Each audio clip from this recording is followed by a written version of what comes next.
ईश्वर जीव भेद प्रभु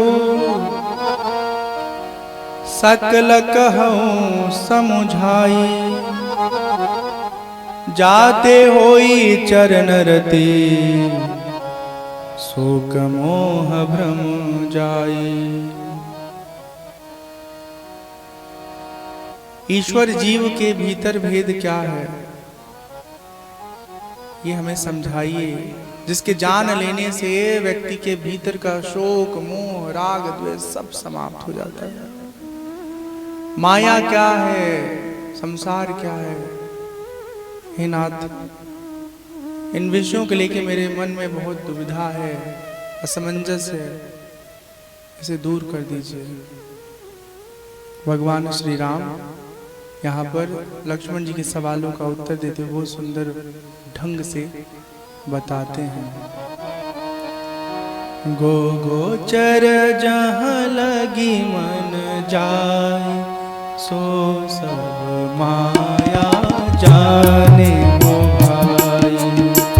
गो गोचर जहाँ लगी मन जाए, सो सब माया जाने हो भाई।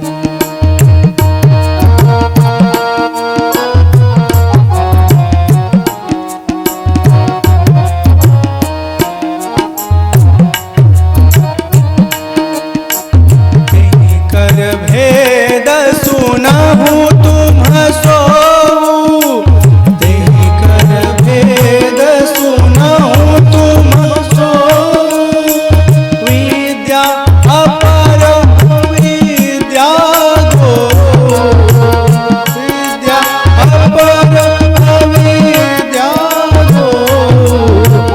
एक दुष्ट अतिशय दुख रूपा, जीव भरा एक दुष्ट अतिशय दुख रूपा, जाबस जीव भरा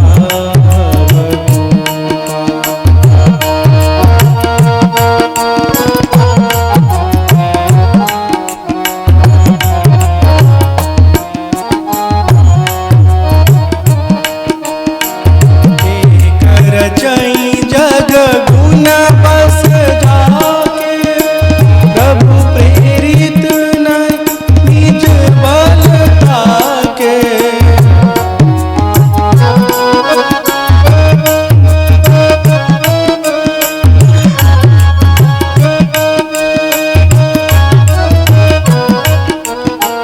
ज्ञान मान जहाँ एक नाही,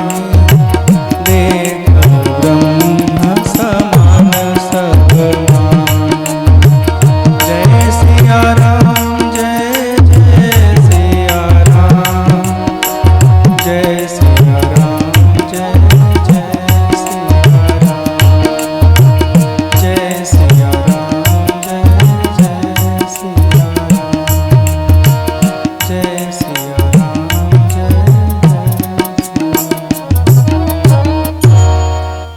गो गोचर जहाँ लगी मन जाई, सो सब माया जाने हो भाई। गो मतलब होता है इंद्रिय, और गोचर मतलब होता है जो दिखने वाला दृश्य है। आपस में बात मत करिए, ठीक है? सुन लीजिए, जवानी बचपना सबका खत्म हो जाएगा। धीरे धीरे सब ना हालात के हाथों अनेक प्रकार की उलझनों में फंस जाएगा। यही सब ज्ञान है जो इंसान को मजबूत रखता है, बचाता है तकलीफों से। कुछ लोगों को समझ में नहीं आ रहा होगा, कोई बात नहीं। रसगुल्ला सोए में खाइए चाहे जग के खाइए, मीठा ही लगेगा, ठीक है? कभी सोए हुए बच्चे को खाना खिलाया हो? अच्छा खाना रहता है, स्वाद तो चिटकार ले खाता है, भले उसको पता नहीं है हम खा रहे हैं या सोए हैं। इंद्रिय और इंद्रिय के पकड़ में आने वाला जितना भी विषय वस्तु है सब माया है। सब दो प्रकार का माया होता है, एक विद्या एक अविद्या।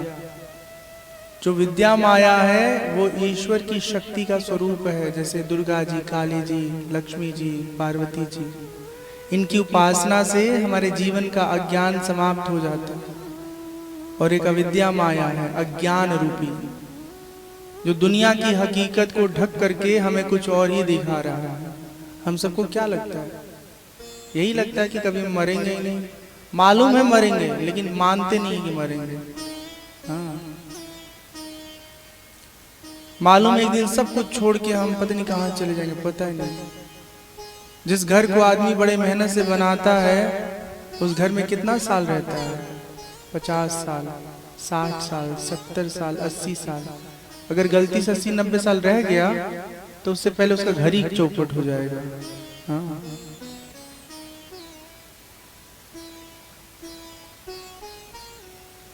हमें मालूम है कि ये जो घर हम बना रहे हैं, ये जो संसाधन इकट्ठा कर रहे हैं, ये सब हमारे जीवन बहुत एक सीमा के साथ हमारा सहयोग करेगा। ये जीवन के बाद काम नहीं आएगा।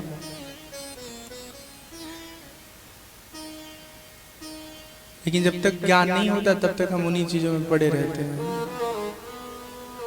इसका मतलब ये नहीं है कि पैसा कमाना बंद कर दीजिए, फटे हाल रहिए, बाबा जी बन जाइए, आश्रम में जाकर के बोझ बन जाइए। हाँ, आश्रम में जो चलता है ना, वहाँ भी पैसा चाहिए होता है। चावल दाल रोटी सब्जी मिर्च मसाला जो आता है फ्री में नहीं आता है। पहले ऐसा दौर था कि बाबा पहुंच जाए मिठाई की दुकान पे तो दुकानदार कहता है आइए बाबा रसगुल्ला खा लीजिए, लाल मोहन खा लीजिए। अब ऐसा कोई नहीं करने वाला है। हाँ, बहुत अधिक करेगा तो 1 किलो में 1 ठो एक्स्ट्रा दे देगा, बस इतने करेगा। या कोई आपके व्यवहार से प्रेम कर लिया तो वो अलग बात है, लेकिन शकल सूरत देख के कोई कुछ नहीं करने वाला है।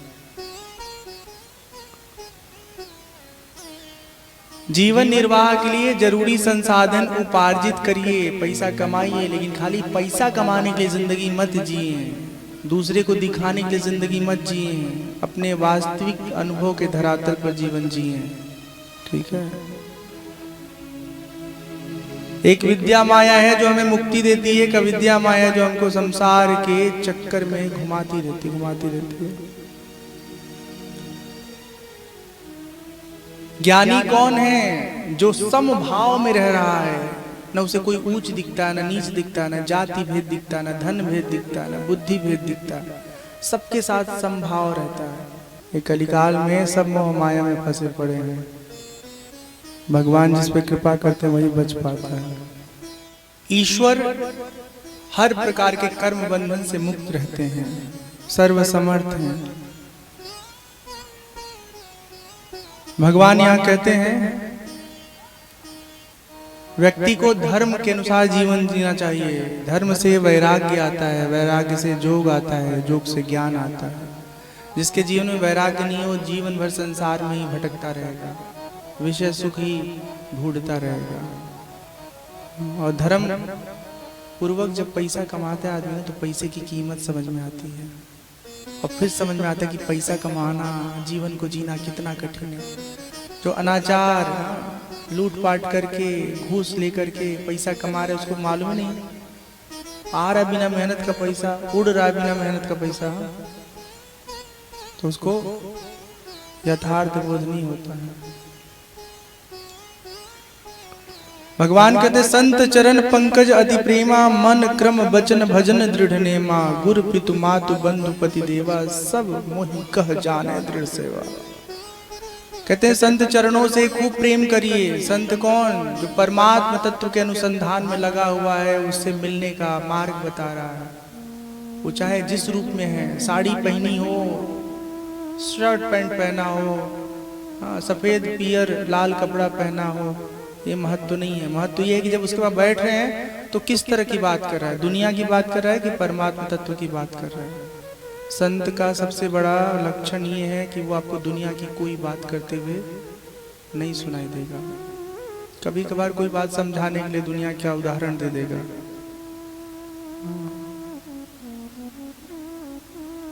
गुरु पितु मातु बंधु पति देवा, सब मोहि कह जाने दृढ़ सेवा। मुझको ही गुरु समझे, मुझको ही पिता समझे, मुझको ही माता समझे, मुझको ही भाई समझे, मुझको ही पति समझे, और इस प्रकार से मेरी सेवा करे और दूसरे किसी के पीछे मत भागे। वचन कर्म मन मोरी गति, भजन करहु निकाम, तिनके हृदय कमल महु करहु सदा विश्राम। जो निष्काम भाव से भगवान का भजन करते हैं, भगवान उनके हृदय में वास करते हैं।